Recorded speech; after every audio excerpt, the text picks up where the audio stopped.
Probability. Types of events. Let us study about the different types of events. Certain event.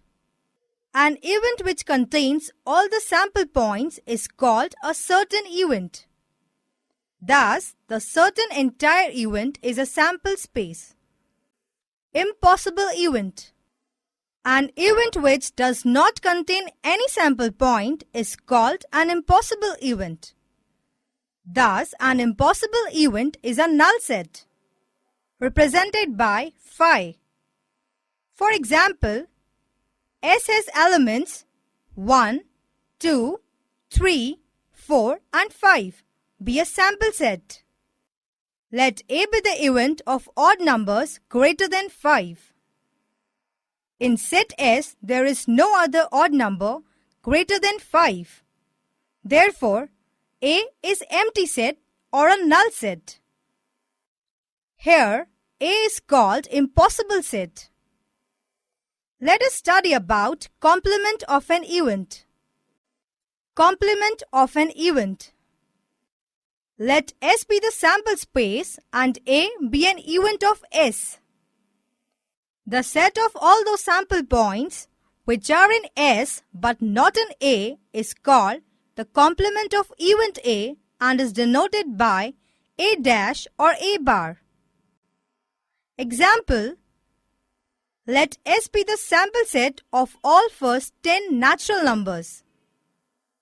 S has elements 1, 2, 3, 4, 5, 6, 7, 8, 9 and 10.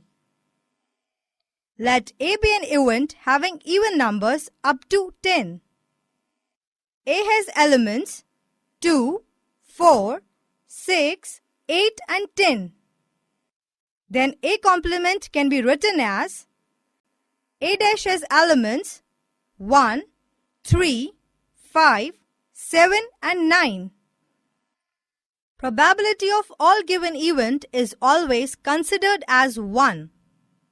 For example, a coin is tossed 1000 times with the following frequencies: head 455, tail 545. Compute the probability for each event. Since the coin is tossed 1000 times, the total number of trials are 1000. Let us call the events of getting a head and of getting a tail as E and F respectively. Then the number of times E happens, that is, the number of times a head comes up, is 455.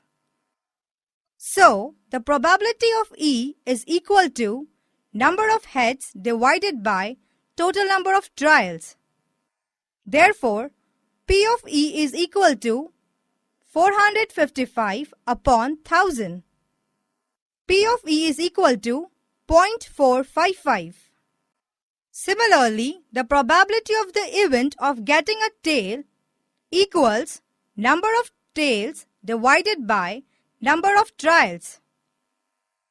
P of F is equal to 545 upon 1000.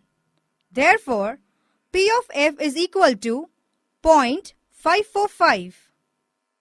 Here, P of E plus P of F is equal to 0.455 plus 0.545. P of E plus P of F is equal to 1. E and F are only two possible outcomes of each trial. Note: here, event F is also called as complement of E.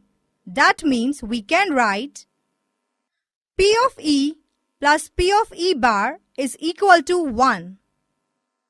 In case to find complement of an event, we can use formula P of E bar is equal to 1 minus P of E. Before proceeding further, let us try to find the answers to the following questions. What is the probability of getting a number less than 7 in a single throw of a dice? Let us answer first question. We know that there are only 6 possible outcomes in a single throw of a dice. These outcomes are 1, 2, 3, 4, 5 and 6. Since no face of the dice is marked 8, so there is no outcome favorable to 8. That is, number of such outcomes is 0. In other words, getting 8 in a single throw of dice is impossible. So P of getting 8 is equal to 0 upon 6 is equal to 0. That is, the probability of an event which is impossible to occur is 0. Such an event is an impossible event. Let us answer second question. Since every face of a dice is marked with a number less than 7, it is sure that we will always get a number less than 7 when it is thrown once. So the number of favorable outcomes is the same as the number of all possible outcomes, which is 6. Therefore, P of E is equal to P of getting a number less than 7 is equal to 6 upon 6 is equal to 1. So, the probability of an event which is sure or certain to occur is 1. Such an event is called a sure event or a certain event. Students, from the definition of probability, P of E, we see that numerator means number of outcomes favorable to the E is always less than or equal to the denominator, that means the number of all possible outcomes. Therefore, 0 is less than equal to P of E is less than equal to 1. That's all in this subtopic, students. Let us learn more about it in our next topic.